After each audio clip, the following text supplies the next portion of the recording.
L'OL a enregistré 201,2 millions de pertes sur la saison 2024-2025.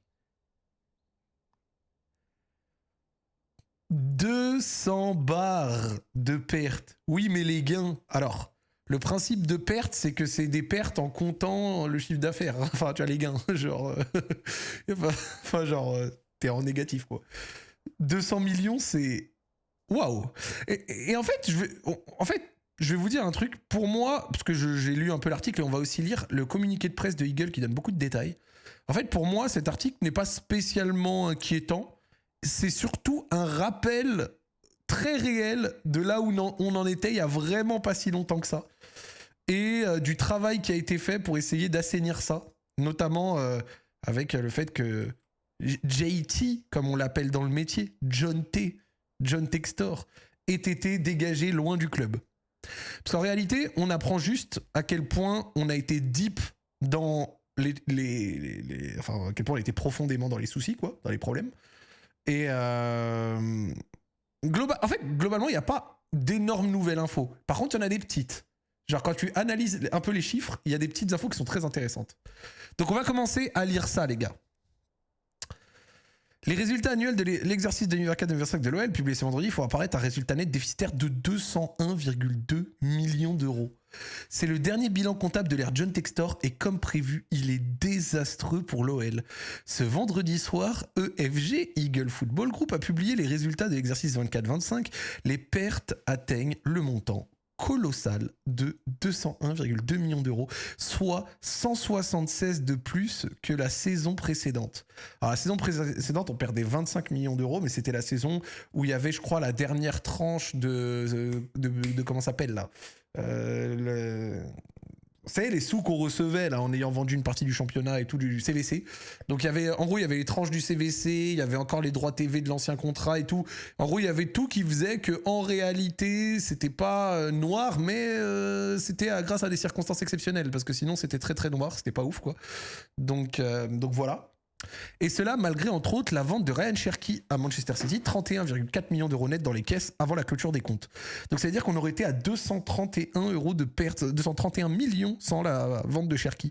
À 31 millions d'euros, les bonus vont faire gonfler la note finale, mais bon, au final, City ils sont contents d'avoir eu Cherki à ce prix-là. L'OL allait donc bel et bien tout droit vers la faillite si l'homme d'affaires américain était resté à sa tête, sans blague.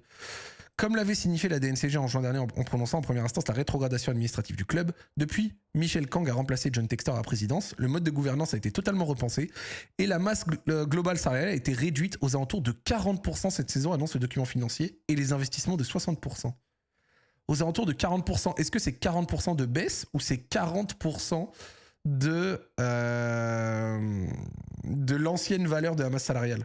Genre, par exemple, si je vais dire au hasard, mais si la masse salariale était à 100 millions, est-ce qu'elle est passée à 40 millions? Tu vois, je dis au hasard. Ou alors est-ce qu'elle est passée à 60 millions avec du coup 40% de baisse? On verra quand on va lire le communiqué de presse. Donc, ok. Une nécessité impérieuse tant la dérive avait été importante la saison dernière et même la précédente, souligne le rapport dévoilé ce vendredi. Il est rappelé que l'exercice 2023-2024 avait bénéficié d'éléments non récurrents, aide commerciale à FPCVC, donc ce que je vous avais dit, revenus ponctuels de la licence de marque avec OL féminin, donc ça c'était la revente, variation de périmètre estimée à 54 millions d'euros. Hormis une billetterie boostée par le retour des coupes européennes au Groupama Stadium et les ventes de joueurs, toutes les recettes sont orientées à la baisse.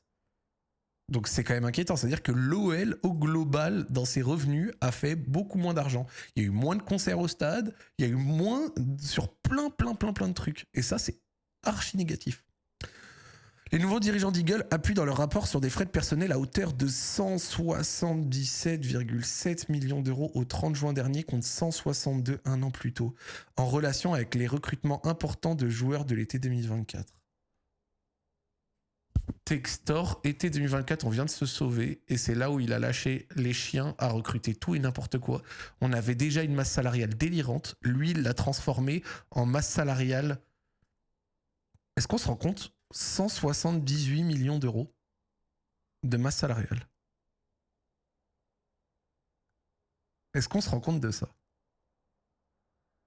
Ils évoquent aussi une charge de 12,5 millions d'euros liée à l'accord de règlement signé avec l'instance de contrôle financier.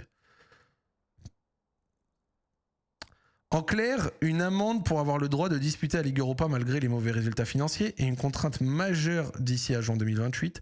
Pour rester éligible aux prochaines éditions continentales, l'OL ne peut pas dépasser un déficit supérieur à 60 millions d'euros en tout sur l'exercice en cours et les deux suivants. Donc déjà, ça veut dire que cette année, déficit supérieur, 60 millions d'euros grand max. Idéalement, il faudra être en dessous. Au-delà des chiffres, le rapport entérine le conflit interne. Attends, juste avant de discuter de ça, rappelle que l'été qui nous a vraiment fait un mal énorme, mais genre énorme, ça aura vraiment été celui-là. Ouf.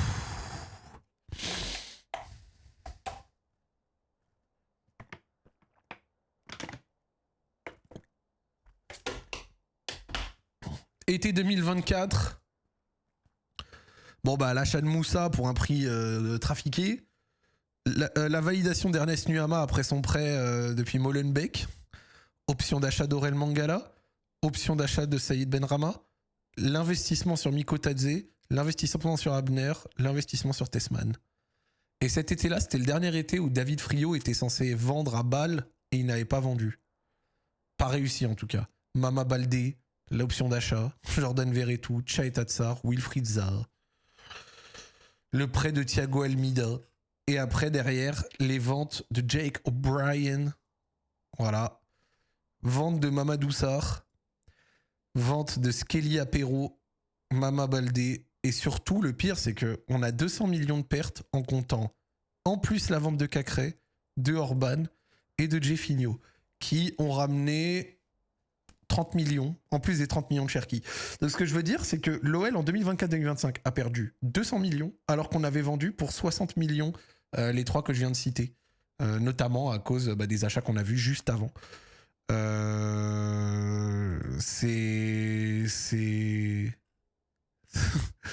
C'est lunaire. Ce mercato, c'est fou.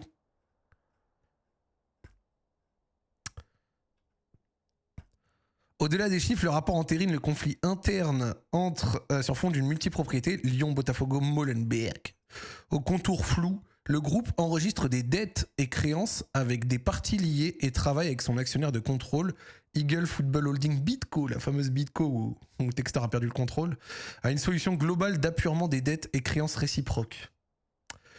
Et oui, tout l'argent de l'OL qui a servi à aider Botafogo.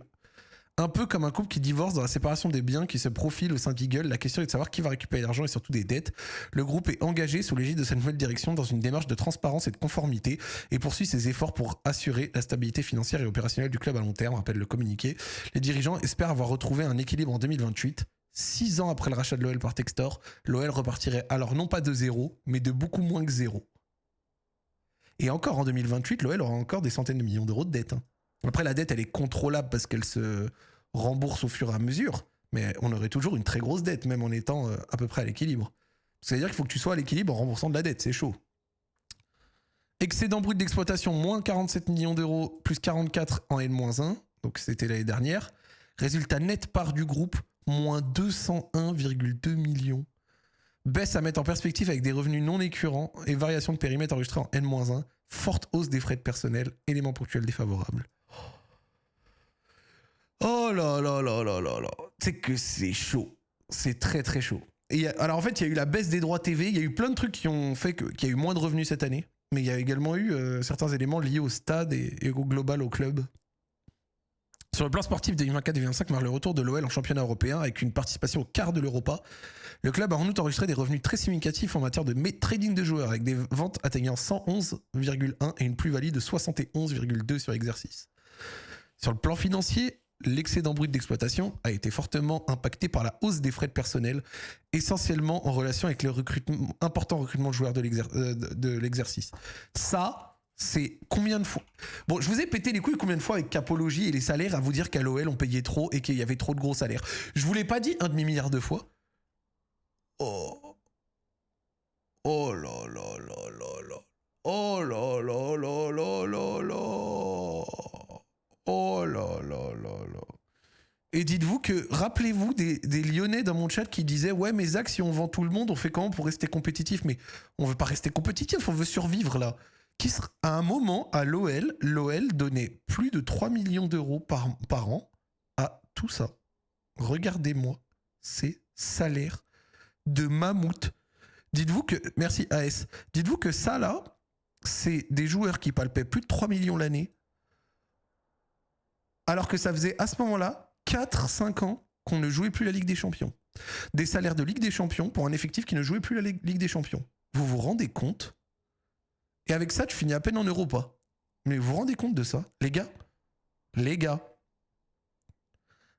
je répète, 1, 2, 3, 4, 5, 6, 7, 8, 9, 10, 11, 12, 13, 14. L'OL a eu presque 14 joueurs à plus de 3 millions d'euros de salaire. Et ça montait jusqu'à 4,2, 4,8, 5.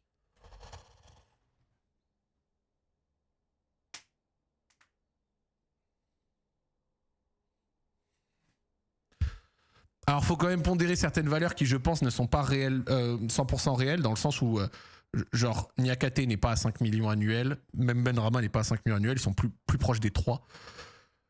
Mais, waouh, c'est lunaire. Lunaire. Vraiment, je vous le dis, l'OL et l'histoire de sa masse salariale monstrueuse. Eh ben. L'OL et l'histoire de sa masse salariale monstrueuse. C'est fou. Le résultat opérationnel, moins 150,7 versus... merci Conilas pour le recep. Versus plus 26,5 en N-1 intègre en outre la forte hausse des amortissements joueurs de près de 40 millions par rapport à N-1, ainsi que la charge liée à l'accord de règlement signé avec l'UEFA en juin 2025, 12,5 millions. Et il est en outre rappelé que l'exercice 23-24 avait bénéficié d'éléments non récurrents, aide commerciale CVC, revenus ponctuels de licence de marque alcool féminin, variation de périmètre, estimée à 54 millions sur l'EBE. En matière de gouvernance, l'exercice 24-25 s'est clôturé avec un changement de direction. Kang a pris la direction du CA et la direction générale de la société fin juin 2025. Eh ben... Il y a des gens qui se sont mangés la pub dans le chat, encore une fois, c'est pour rembourser le déficit de l'OL, les gars. C'est pour rembourser, faut mettre la main à la pâte. On met la main à la pâte, les gars. Tout le monde, les uns après les autres. On met la main à la pâte, les frères. C'est important. Merci pour les subs, merci pour le soutien. Avec le Black Friday, c'est moins cher d'en offrir, donc n'hésitez pas. Et puis voilà, hein, même tous les petits Twitch Prime et tout, c'est très cool. Dédicace à vous, les mecs. Hop, c'est pour l'OL. Hop. Si tu t'étais qualifié en LDC pour cette saison, est-ce que ça aurait été épargné par la DNCG? Non.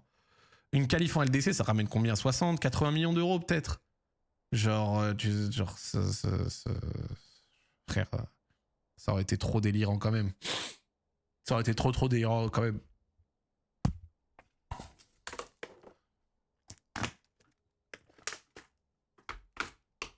Le total de produits des activités s'élève à 273,7 millions d'euros contre 361, soit une diminution de moins 88%.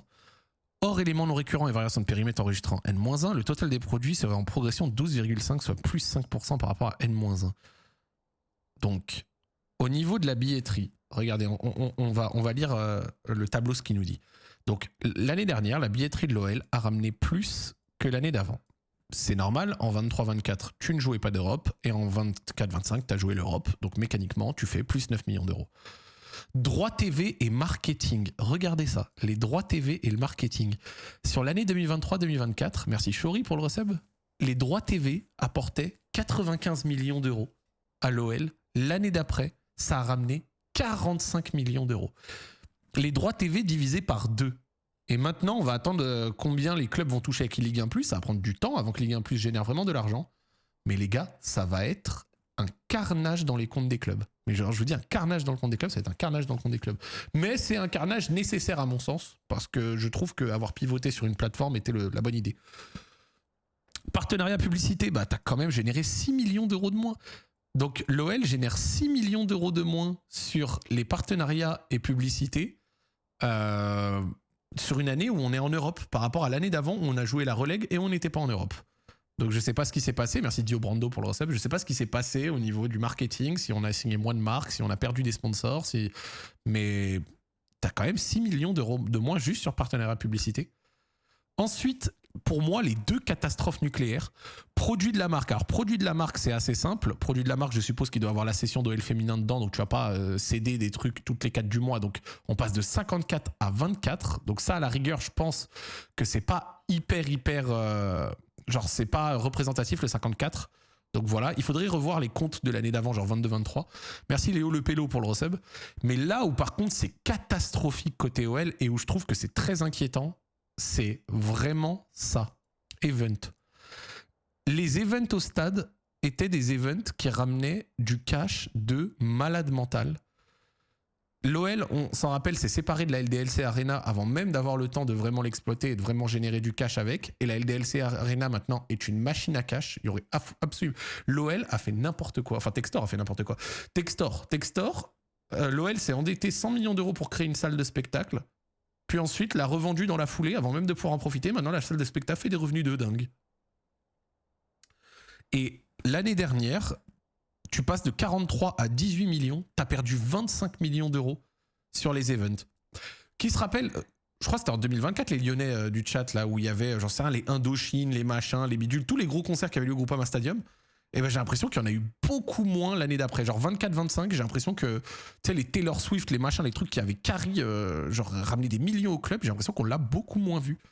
Genre, c'est une folie. LDLC Arena, des events WWE, les Worlds RL, etc. Putain, c'est une folie, frère.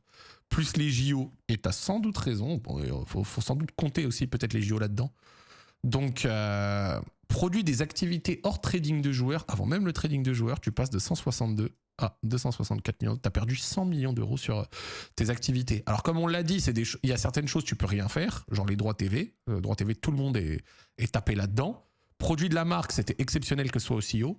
Par contre, moi, le truc vraiment qui m'inquiète, c'est ça. C'est le event. Wesh, moins 57%. Vous vous rendez compte ? C'est trop, frère.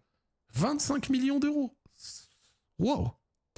Donc là où tu faisais 361 millions de chiffre d'affaires, ben maintenant tu fais 273. Ensuite, plus-value session de joueurs. Bah voilà, hein, plus-value session de joueurs. Donc l'année d'avant, 97, la 111, t'as plus vendu, t'as fait un peu plus de plus-value globalement. Enfin, moins. 71,2, 75,9 là. Valeur résiduelle des joueurs cédés. Achat consommé, charge externe. Et là, par contre, là où le bas blesse, mais genre extrêmement fort, là où le bas blesse extrêmement fort, les gars, c'est là. Charge de personnel. Donc, tu as encore augmenté ta masse salariale. Tu as encore augmenté ta masse salariale qui était vraiment le cancer de ta finance, quoi. Le cancer de tes finances. La masse salariale qui consomme presque les 2/3 de ton chiffre d'affaires. C'est énorme. Auquel il faut ajouter les dotations aux amortissements, le remboursement de dettes, les machins, les bidules. Genre, c'est un délire. Tu arrives à ces chiffres en ayant déjà vendu pour beaucoup de joueurs et en ayant vraiment réduit de ouf tes revenus. C'est une singerie. C'est une singerie. Vraiment, c'est une singerie. Alors, ce qu'il faut prendre en compte, quelqu'un me fait la remarque dans le chat, et c'est vrai que j'ai oublié, mais moi, je le savais, mais j'ai oublié de le préciser, c'est au 30 juin 2025. C'est-à-dire que ça, c'est avant tous les efforts faits cet été.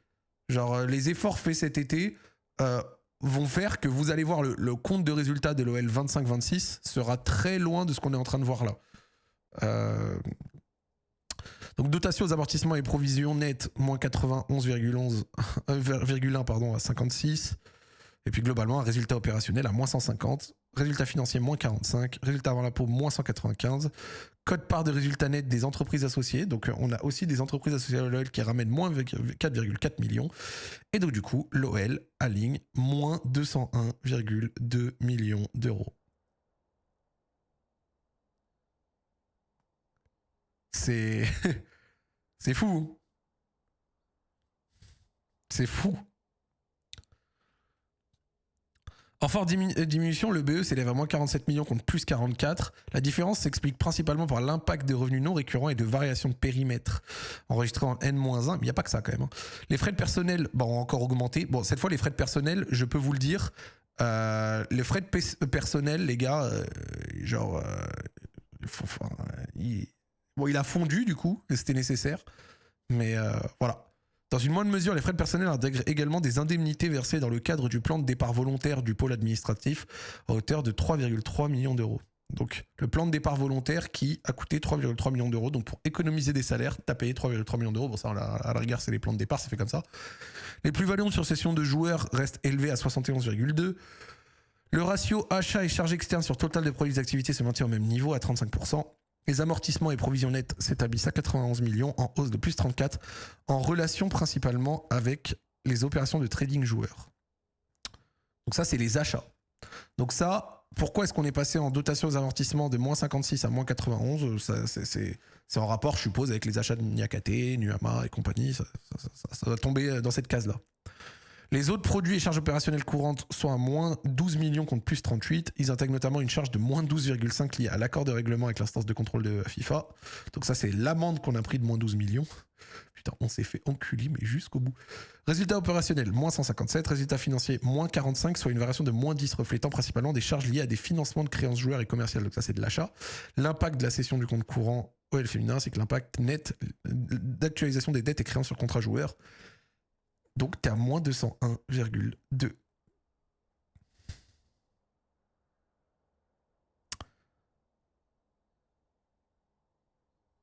Putain. Actif, passif. Tes contrats joueurs, tes immobilisations corporelles en baisse, impôts différés, créances contrats joueurs. Donc ça, c'est l'argent qu'on peut te... Créances, je crois que c'est l'argent qu'on te doit sur certains paiements, peut-être, il me semble. Ensuite, ou que tu peux devoir, mais en vrai, je pense que ce serait plus élevé que ça. Ah, après, dette sur contrat joueur. Ouf. Donc je crois que active, ça, c'est l'argent qu'on te doit sur des ventes. Vu que l'OL a fait beaucoup d'affacturage, ça m'étonnerait pas qu'on ait pris beaucoup d'argent direct sans qu'on nous doive beaucoup, vous savez, en différé. Les paiements en plusieurs fois. Par contre, dette, au 30 juin 2025, l'OL devait encore à des clubs 145 millions d'euros sur des achats. Au 30 juin 2025, l'OL devait encore 145 millions d'euros pour payer des joueurs en tout genre.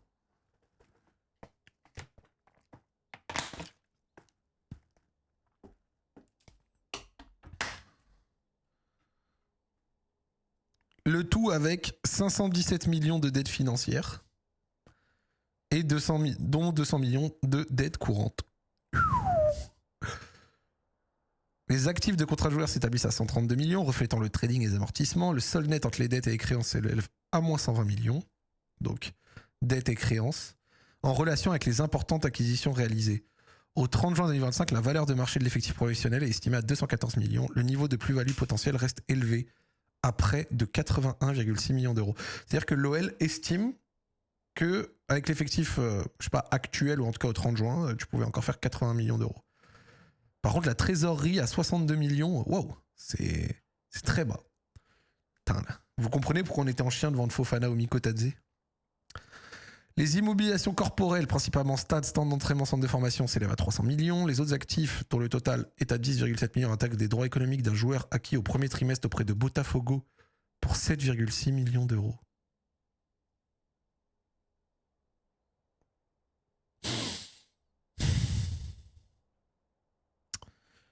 C'est qui ? Est-ce que c'est Jefferson Savarino ?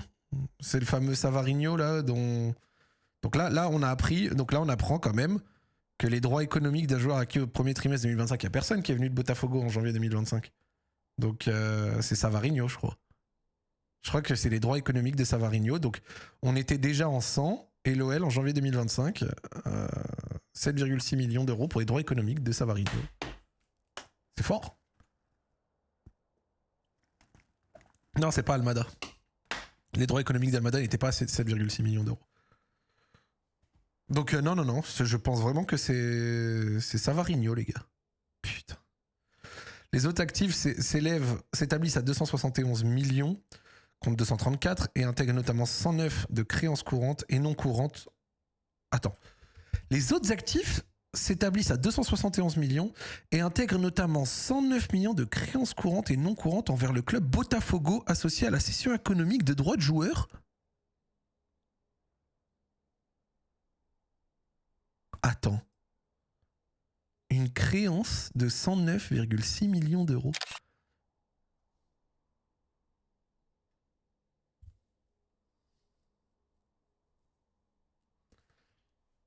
Attends, on va relire. Les autres actifs s'établissent à 271,5 millions contre 234 et intègrent notamment 109,6 millions de créances courantes et non courantes envers le club Botafogo, associé à la cession de droits économiques de joueurs. En N-1, les autres actifs intègrent notamment la créance CVC pour 50 millions. Donc ça veut dire que Botafogo doit 109,6 millions d'euros à l'OL. Botafogo doit 109,6 millions à l'OL. Les capitaux propres, y compris minoritaires, ont impacté par le résultat de la période et s'élèvent à moins 163. Les dettes financières s'établissent à 517. La variation reflète principalement une augmentation de la position nette créditrice de diverses avances d'actionnaires, en parallèle du remboursement de l'emprunt lié à créance CVC. Les avances d'actionnaires. Au 30 juin 2025, les dettes courantes s'établissent à 206,5, en hausse de 44, en relation notamment avec une augmentation des dettes fournisseurs et des dettes fiscales et sociales liées aux difficultés de trésorerie rencontrées sur l'exercice 2024-2025. Donc, on contractait des dettes supplémentaires. Ainsi, l'endettement net de trésorerie s'établit à moins 576 millions. C'est génial. Il est rappelé qu'en juillet 2025, dans le cadre de la procédure d'appel auprès de la DNCG, Eagle Football Bidco a octroyé un prêt de 87,3 millions en principal au profit de la société. Donc ça, c'est Eagle Football Bidco qui a envoyé 87 millions d'euros à l'OL. En outre, une garantie bancaire de 30 millions a été consentée par YMK Holdings, donc la société de Michel Kang, pour couvrir d'éventuels besoins supplémentaires. Donc l'OL a rentré 120 millions presque. Le groupe a reçu des courriers émanant d'entités du groupe Eagle Football faisant état de certaines réclamations. La société réfute fermement le bien fondé de ces réclamations et a répondu à ces courriers en ce sens. En outre, le groupe, donc ça c'est cool, c'est-à-dire que Eagle Football demande des sous à l'OL.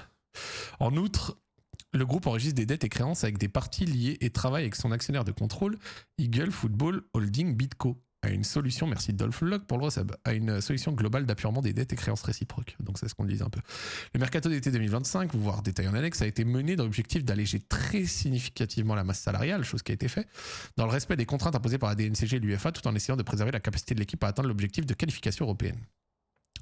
Le premier chiffre d'affaires du trimestre 2025-2026, publié le 10 novembre, à 71 millions, affiche une bonne progression par rapport à celui de l'exercice précédent. Le groupe a signé un nouveau accord de waiver avec ses prêteurs RCF le 10 novembre afin de redéfinir certains de ses engagements. Et sur le plan sportif, le club dispute la phase de Ligue Europa et occupe la première place après les 5 premiers matchs. Par ailleurs, il occupe actuellement la 7e place en ligne à date avec les objectifs de qualification. Vu de là où on part, c'est dingue qu'on soit à 2 points de la 4e place. Hein. Vraiment, le fait qu'on soit encore compétitif, c'est quasi miraculeux. Hein, vraiment. C'est quasi miraculeux. Ainsi, grâce aux nouvelles liquidités apportés et aux objectifs envisagés pour la saison 25-26, l'ensemble des besoins d'exploitation et des différents engagements financiers devraient être couverts, notamment les engagements pris auprès de principaux fournisseurs et agents, les dettes sociales avec la mise en place d'échéanciers, ainsi que les dettes d'exploitation courantes. Et là, on arrive sur perspective. Sur le plan sportif, le groupe reste focalisé sur l'objectif. Hop. Sur l'objectif et engagé sous l'égide de la nouvelle direction dans une démarche de transparence, blablabla. Frais de personnel, le groupe poursuit son objectif de réduction des frais généraux et d'exploitation. Compte tenu du trading de joueurs réalisé lors de le mercato et des départs liés au plan de départ volontaire, la masse salariale devrait enregistrer une forte baisse de l'ordre de moins 40%, ce qui devrait contribuer à une amélioration de l'EBE. Donc déjà, ça veut dire que la masse salariale qui était à 177 millions va baisser de 40%. Donc si elle s'était divisée par 2, on la retrouverait aux alentours de 85, 89 millions. Donc ça veut dire que elle va être autour de 100 millions d'euros. Donc la masse salariale de l'OL est passée à peu près 100 millions d'euros en étant à 177. Donc déjà, c'est une excellente chose. Parce que du coup, tu as baissé l'un des premiers trucs qui creuse ton déficit. Donc déjà, c'est une bonne chose. Merci Saus Massilia pour le recep. Et ensuite, évolution des droits TV. Il est rappelé qu'à compter de la saison 25-26, les matchs de Ligue 1 sont diffusés sur Ligue 1+. Une baisse très significative est attendue sur les revenus de droits TV par rapport à la saison dernière. Événement, le Groupama Stadium accueillera les concerts de Linkin Park et de Iron Maiden. Ouais. Des sous. Oh. Et donc cet été, on voit les ventes 31,4 Cherki, Benrahma, Amine Le Penant, Amine Sarr et Le Penant. Donc ça a compté sur l'exercice d'avant. Donc ce qui est dingue, c'est que t'es quand même à moins 200 millions en comptant à peu près ces 50 briques là. Et après, tu as d'autres ventes. Lucas Perry, Miko Tadze à 22,6. Putain, Miko Tadze, pour que ça c'est tellement bas. 0,5, 1,2, 0,3. Et donc, les acquisitions qui vont après en phase avec ça. Matt Turner, 8,3, envie de crever. Mais ça, c'est sur l'année d'avant. Afonso Moreira, Ruben Kluivert, Pavel Sus, Morton, Dominique Greif. Et les mutations temporaires avec Koumbedi, les 8 millions qui vont rentrer, ça fait du bien. Chai Tatsar, Matt Turner, Diawara. Et les prêts gratuits sans option d'achat. Avec, en attendant, Satriano, 1 million le prêt et l'option d'achat à 5 millions. C'est noir. Ensuite, Karabek, 0,3 plus 3,5. Et Alilou Mouhaman, prêt avec option d'achat. Et la résiliation de Matic. Les premiers contrats et les prolongations récentes. Alejandro Gomez Rodriguez, plus 1 an. Kalis Meira, plus 2 ans. Tagliafico, Theo Barisic et Clinton Mata.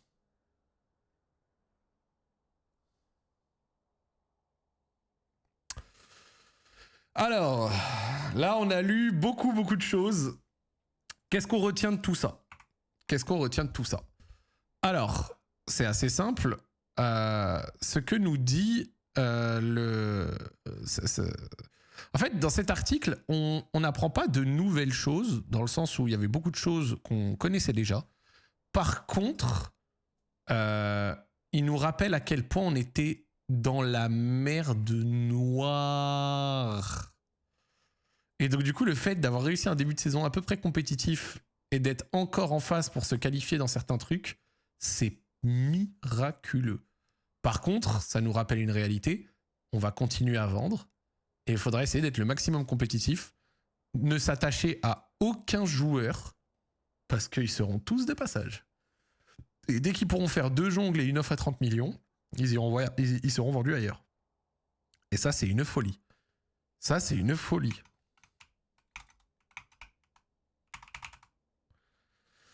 Et donc, globalement, l'article n'est pas spécialement inquiétant dans le sens où on n'apprend rien qu'on ne savait pas déjà. Mais par contre, il nous rappelle là où on a été et où on peut retomber si ça déconne. Mais globalement, là, le club est mieux qu'il y a 1 an, tu vois. Et le fait d'avoir un effectif, entre guillemets, un peu faiblard, mais qui reste aux alentours du top 5 de Ligue 1 après 10 journées, c'est une folie, frère. C'est une folie. Donc moi, personnellement, la leçon que j'en retiens en tant que supporter, c'est que, ok, Karabek, Satriano, Moreira, Soulch et tout nanan, c'est pas toujours bien. Il y a certains matchs frustrants, il y a plein de trucs. Mais ça sert aussi de rappel. Vous voyez ce que je veux dire? Ça sert aussi de rappel. Je pense que c'était nécessaire un peu de se rappeler 2-3 trucs. Genre, d'être un peu dans... de se rappeler ce qu'on a vécu, quoi. Genre, vraiment. Des ventes à prévoir cet hiver. Je ne suis pas dans les... Alors, je ne suis pas dans les comptes lyonnais. Dans le sens où l'OL a vendu techniquement. Alors, il y a le passage des NCG soon, donc on va en retenir une première leçon. Mais je dirais que l'OL a vendu quand même assez et a techniquement assuré son budget de 25-26. Donc techniquement, on n'a pas forcément besoin de vendre beaucoup cet hiver. Mais bon, il n'y a absolument rien qui dit qu'on n'envoie pas, en légende une énorme vente si on a une grosse offre qui arrive, tu vois, pour quelqu'un. Genre, donc moi je peux pas, tu vois, je peux pas, tu vois. Genre, je peux pas. C'est pas moi, Zach Nani, qui vais te dire, ouais, c'est sûr et certain qu'il y a de la vente ou qu'il n'y a pas de vente. Il y a déjà les 8 millions d'euros de Koumbedi qui vont rentrer, ça va faire du bien. Mais après, pour le reste, voilà quoi. Après, Fofana est blessé. Morton, est-ce qu'il partirait 4 mois au bout de 4 mois, je sais pas. Attends, ça donne quoi? Grave. Abner Tagliafico. Hop là. Niakate avec Mata à côté. Juste pour voir, genre. Non, bah non, pas Koumbedi du coup. Maitland Niles, Barisic, quoi. Barisic. Tessman Morton. Fofana Morera. Genre là, c'est vraiment qu'est-ce que tu peux éventuellement espérer avoir à l'été, quoi, tu vois. Genre à l'été. Genre arriver... Hop. Attebourg, Cluivert. Attebourg.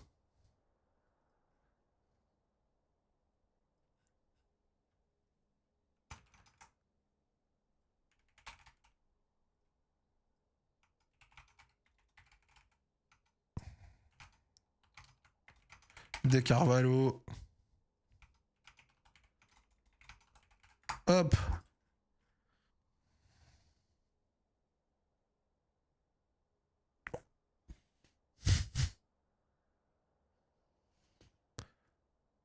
C'est...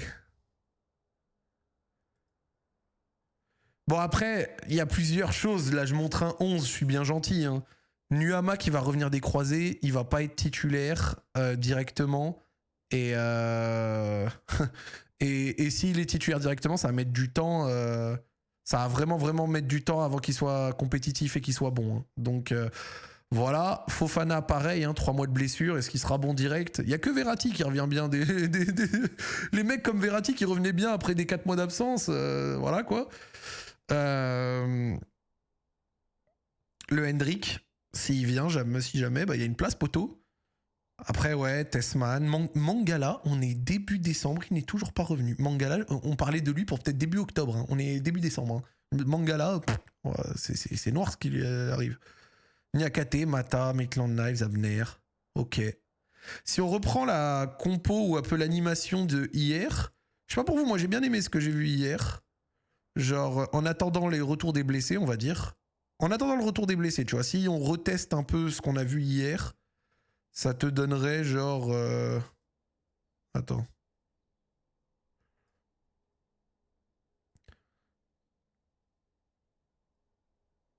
Hop, attends. Tac.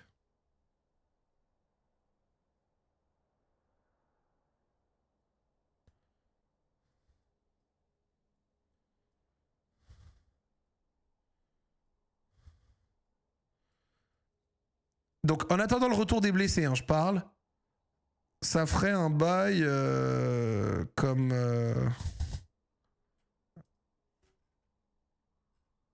Hop. Et là, ça te ferait genre...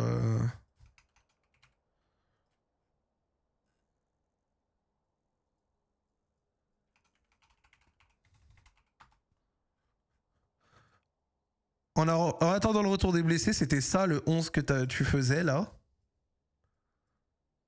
Ok. Et sans... Hop.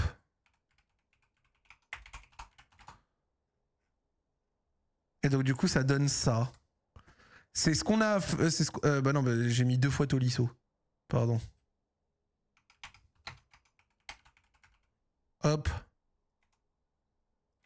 Bon, on s'en fout des remplaçants, mais... Oh là là là là.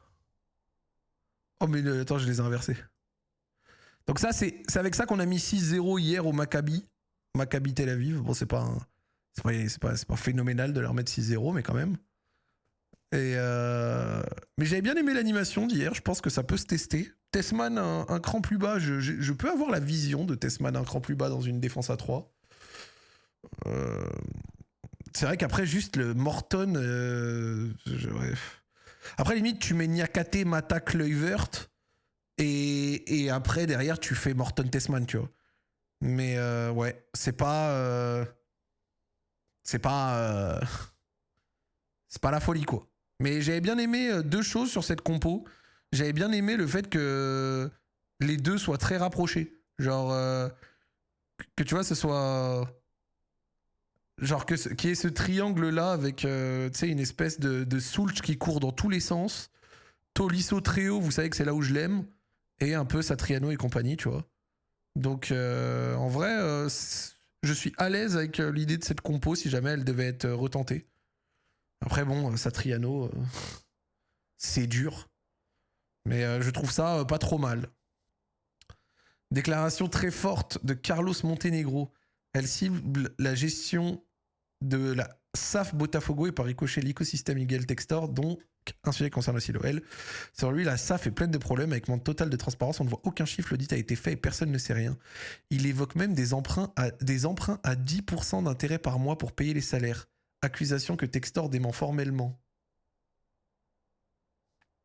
Sur Textor, il s'est passionné pour Botafogo, mais il est très en colère depuis qu'il a perdu son pari avec Lyon. Le cas Thiago Almada serait un symbole du chaos. Atlanta, Botafogo, Lyon, Atlético. Mais Botafogo n'aurait toujours pas payé Atlanta, selon Montenegro, tandis que l'OL et l'Atlético Madrid ont bien payé. Quoi qu'il en soit, côté OL, gouvernance, clarté, transparence restent indispensables. Aïe, aïe, aïe, aïe, aïe. De toute façon, qu'ils aillent se faire foutre à Botafogo. Qu'ils aillent se faire foutre à Botafogo.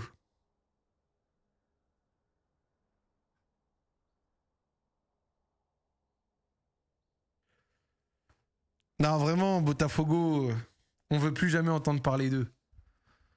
Déjà, ça me fait du bien d'entendre un peu moins parler d'eux. Mais c'était important d'avoir un rappel de notre situation et un peu de où on revient. On revient d'une situation qui n'était vraiment pas très joyeuse. Et voilà quoi. On va soutenir cette équipe. Genre vraiment ma conclusion, on va soutenir cette équipe. Vrai ou pas les gars? On va soutenir. Et je vais la soutenir dès dimanche. Dès dimanche, je vais aller au stade les mecs. Voilà, je vais y aller moi-même. Oui, non, Zach n'y va pas. Ta gueule, je vais y aller mec. Je vais y aller et vous ne pourrez pas m'en empêcher. Vous ne pourrez pas m'en empêcher. Voilà. On soutient sauf Satriano. Non, on soutient tout le monde frère. On soutient tout le monde, ça y est. Moi, Satriano, qui tu veux gros. Je serai là, Albidaire gros. Dis-moi, c'est toi que j'ai joué en lobby il y a quelques jours. Non, c'est pas moi, frère. Tu vas en virage, Zach? Je ne pense pas. Je vais voir. Les chiffres de Botafogo sont trouvables? Non, je crois pas. Mais je crois que c'est noir. GG Nantes pour leur victoire. On va les tuer, gros. On va les tuer, gros.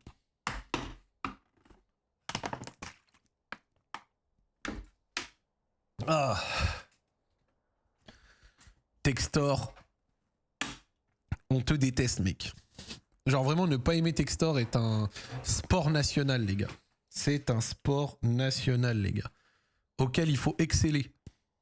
Vous pouvez demander des prêts auprès du PSG. Ils ont 3 gros cracks. Boli, Ayari. Bah, on verra. Hein. Et en fait, moi, c'est ce que j'expliquais à quelqu'un sur Twitter. Mais en gros, il y a encore beaucoup de gens qui comprennent pas trop comment fonctionne la DNCG. Et qui demandent, ouais, comment avec des pertes comme ça, vous avez pas été en Ligue 2 et tout, machin. Alors en fait, ce qu'il faut comprendre, c'est qu'il y a plusieurs choses. Même moi, au début, tu vois, j'avais forcément peut-être du mal sur certains aspects et tout. C'est normal, c'est des sujets un peu techniques. Mais depuis, la communauté lyonnaise, on s'est vraiment passionné pour ça. En fait, ce qu'il faut comprendre, c'est pas tant les pertes qui sont inquiétantes, c'est la capacité à les rembourser ou en tout cas à les financer. D'accord? La DNCG, tu peux perdre 1 milliard si tu es capable de rembourser 1 milliard ou en tout cas de financer 1 milliard. Genre, il n'y a aucun problème. Par exemple, le PSG, qui maintenant, avec sa victoire en LDC, le fait d'avoir assaini la masse salariale, gagne beaucoup d'argent. Mais quand le PSG était déficitaire, le PSG, en 2021-2022, c'est moins 350 millions sur un an. On ne s'est jamais demandé si le PSG allait perdre des sous, rester, pas rester, parce qu'ils étaient capables de rembourser ça ou de le financer. Et donc en fait, l'OL a été rétrogradé parce que notre capacité à financer ça a été mise en doute. En doute notamment parce que Textor n'a tenu aucun engagement. C'était une merde, quoi, tu vois. Et une fois que Textor a été dégagé, ce qui a redonné de la confiance à la DNCG, et qu'on a rentré de manière directe 120 millions dans le club, bah juste derrière, après, on a fait quelques engagements supplémentaires et on les a tenus, quitte à vendre Mikotadze à 2 jours de la fin du mercato. Alors il y a des gens sur Twitter qui étaient ouais, mais la DNCG, elle vous avait demandé 200 millions, vous n'avez pas rentré 200 millions d'euros tout de suite, nana, vous avez eu une faveur. Oh les gars, la faveur, genre des gens disent qu'on a eu une faveur alors que on a vendu des joueurs à balle, quitte à mettre notre neuf titulaire à Villarreal 2 jours avant la fin du mercato. Preuve s'il en est quand même qu'on a fait des efforts titanesques, quoi. Et que globalement, entre Textor qui s'est fait dégager, la masse salariale qui a été réduite et tous les efforts qui ont été menés, l'OL a été victime. L'OL a été victime d'une crapule, Textor, qui du coup a été viré et après derrière essaye de se remettre de ça. Mais un passe droit, c'est pas ce qu'a subi l'OL. Hein. On était rétrogradé en Ligue 2, l'appel nous a aidés parce qu'avec l'appel, on a rentré le volume d'argent qu'il voulait, on a viré Textor. Et après, effectivement, à la base, il demandait du cash sûr, pas des promesses. Mais, donc, on a rentré 120 millions de cash sûr. Et après, derrière, vu qu'on avait suffisamment de choses dans notre club qui permettaient de couvrir nos besoins, bah, je pense qu'ils ont aussi eu un peu de confiance à nous accorder sur une part des ventes ou autre. La seule chose que je dirais, c'est que l'article de l'époque qui mentionnait le fait qu'il fallait qu'on rentre 200 millions d'euros, je sais pas quoi, dans le club directement, tu vois, machin, je le tempérerais dans un sens où c'était un article de l'équipe, mais qui ne venait pas d'Hugo, avec notamment un journaliste qui a écrit cet article, et un journaliste qui a écrit aussi l'article sur mes droits des espoirs, et il a eu le chiffre complètement faux. Donc c'est vrai que si c'est une tendance à avoir un chiffre qui n'est pas complètement exact, je ne suis pas étonné à la fin. Donc voilà, le fait que la DNCG demandait des sous, c'est sûr. Est-ce qu'elle a demandé 200 millions, 120, 130, 140, 150 ? Je pense qu'on ne saura pas tout de suite. Parce qu'en fait, le but n'était pas de couvrir les déficits de l'année d'avant, mais de pouvoir boucler le budget de l'année d'avant et préparer celui de l'année d'après. C'était un mix des deux. Et ce mix des deux ne suffit pas en regardant juste, entre guillemets, le déficit de l'année d'avant, tu vois, les pertes, quoi. Donc bref, on a su éponger ça, on est content et on espère pouvoir avancer. Allez l'OL, les mecs. Zach qui occupe le poste à la diffusion au club. Moi, tu sais que si un jour j'arrive à commenter un match de l'Olympique Lyonnais, les gars, on va... Genre, je vais vous dire des dingueries, hein. Je vais vous dire des dingueries. Bref, en vrai, moi, si l'OL finit entre 5 et 7e de Ligue 1 et qu'on se qualifie pour une Coupe d'Europe à nouveau, je serais extrêmement heureux. Voilà. Voilà, c'est la seule chose que je vais vous dire. Je serais extrêmement heureux, les gars. Accomplissement un peu, bah oui, la vérité. Gros accomplissement. Gros accomplissement. Johan, le TikToker, a commenté des matchs de l'OM. T'as largement les capacités pour commenter l'OL. Non, mais je veux dire en ayant les images. Et avoir les images, ça c'est très très dur. Ça, avoir les images, les gars, d'un match de Ligue 1, c'est hardcore. Vraiment. Hein.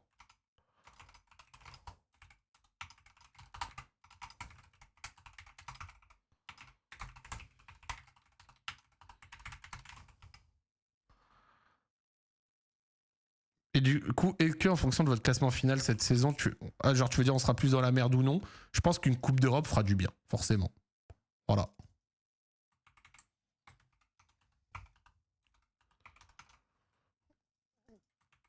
Non, j'avais pas commenté moi-même l'Europa sur Twitch il y a quelques années. C'était Domingo et tout, mais moi je l'avais pas fait. Je n'étais pas dans ça. Hop. Tac.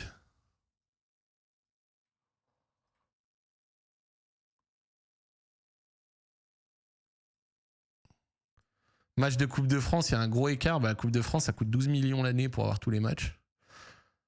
Et je pense pas qu'ils fassent des matchs en lot. Après, on verra. Hein. Il y a moins d'un an, j'avais aucun championnat, j'avais rien. Hein. Donc, la vérité, il y a toujours la possibilité d'avoir une belle surprise.